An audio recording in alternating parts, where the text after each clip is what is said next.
Hai, nagaa fi jaalala waaqayyoo iddoo jirtanitti isiniif haa baay'atu hundumti keessanuu isiniin jedheera. Akkam jirtu nagaa keessanii? Anis nagaa kooti galata gooftaa.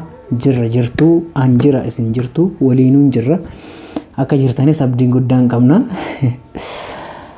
Har'a mootu kan dhufee fi jaalalaa fi gammachuu guddaa Maartii Tuubiif qabu ibsuudhaaf gara YouTube chaanaalii Maartii Tuubiitti har'a isinii bahee jira.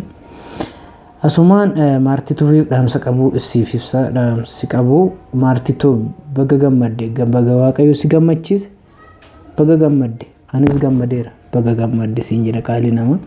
Ammallee ganaa siyaaf garuu guddaallee ittiin gammadeen. Ganaa siyaaf waan ta'eef baga gammadde qaali nama fuuruu fi dadhabbii kee biraan baga qaqqabde siin jedha. Ammallee gara doolaaraatti akka deemtu abdii guddaan qabna. Doolaara kan keessa akka xumurtee doolaara harkaan illee akka qabattee yoo jettee garuu harkaan qabannaan sila yoo sana nama qabatan haa ta'u maanninyaam haa ta'u. Kanaaf siin jedha qaalii koo baga gammadde gooftaan baga si gammachiise. An gammachuu guddaa keessa kootti dhagama akka waan kootitti jechuudha. Yoo ofiillee bootaa san hin qaqqabnes bootaa san qaqqabdeef itti fi lafaan gammachuu guddatu natti dhagama siin jedha qaalii koo. Asumaan hundumti maatii Maartii Tuubii taatan hundumti keessanuu akka Maartii Tuubiif gammaddan abdii guddaan qaba isin biraas hundumti keessanuu jedha.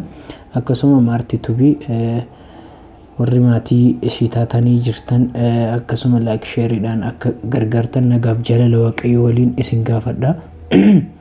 Wal gargaaruun ammoo aadaa keenya keessatti iddoo olaanaa qaba. Aadaa Oromoo keessatti iddoo olaanaa qaba jechuudha.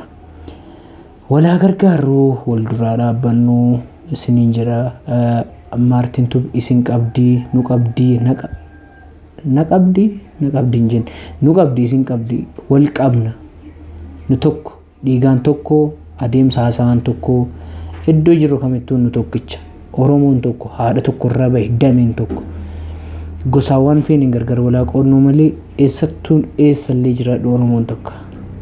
Kanaaf waan ta'eef hundumti keessanuu walaa gargaarru wal qabnaa isin qabdii na qabdii wal qabnaa.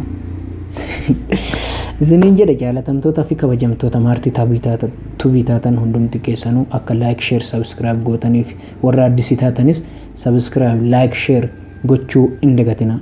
Amma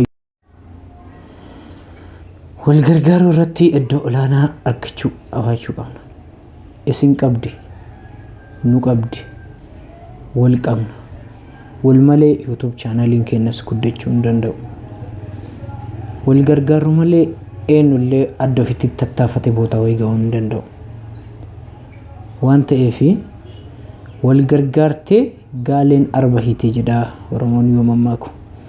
Kanaaf wal gargaarreeti Maartii Tuubiis bakka hundumti keenya wal qarqaarree bootaa wayii akka ga'uu dandeenyu abdii guddaan qaba. Kanaaf jabaadhaa, wal jabeessaa, wal dura dhaabbadhaa, wal gargaaraa.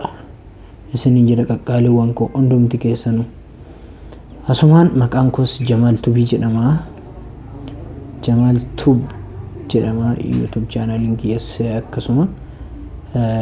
Isiniin jedha warri Maartii taataniif jaalala fi kabaja waaqayyo waliin akka Maartii Tuubii gargaartan akka waliin taatan abdii guddaan qaba. Kanaaf wal qarqaaraa, wal gargaaraa, wal dura dhaabbadhaa, wal jajjabeessaa. Wal jajjabeessuun baay'ee aadaa keenya keessatti iddoo olaanaa qaba. Kanaaf jabaadhaa. Kan nama gargaarre, kan waliin gargaarre adda ofiitti deemee iddoo kamiinuu ga'uu hin danda'u. Wal qarqaaraa, wal jajjabeessaa, wal dura dhaabbadhaa. Nuti Oromoon tokko. Kanaaf isiniin jedha Maartiin Tuubii bakka gammaddee anammuutu Maartiin Tuubii dhugaa waaqayyoo dubbachuudhaaf Maartiin nama baay'ee nama gargaaruu danda'u, nama waliin dhaabbachuu danda'u, akkasuma nama baay'ee isa nama gargaartu yookiin YouTube chaanaalii isirra baay'ee akkasitti taaseetti isinitti hin fakkaatin. Dhugaa jechuudha akka YouTube chaanaalii Jamaal Tuubii jedhamutti iddoo gahee guddaa kanaaf taphate Maartii ijoollee akkasuma garee tokkummaa keessatti jirtan baay'ee isaanis isin galateeffadha. Baay'ee isaanis isin kabaja isin jaaladha hunduma keessanuu jechuudha. Ijoollee wal gargaaranis kan wal hin gargaarres yaada kifuu kan laphee keessan irra qabattanii deemtan kan qoxxee qabduun kan yaadan taane keessa keessanii yaadan of keessaa baasaa wal gargaara wal jajjabeessaa wal dura dhaabbadha. Maartiin Tuub akka doolaarratti luftus abdii guddaan qaba. Doolaarallee akka xumuratti doolaarallee akka harkaan qabdu abdii guddaan qabna. Abdiin kutatini jabaadhu kanuma caalatti cimi jedha qaalikoo.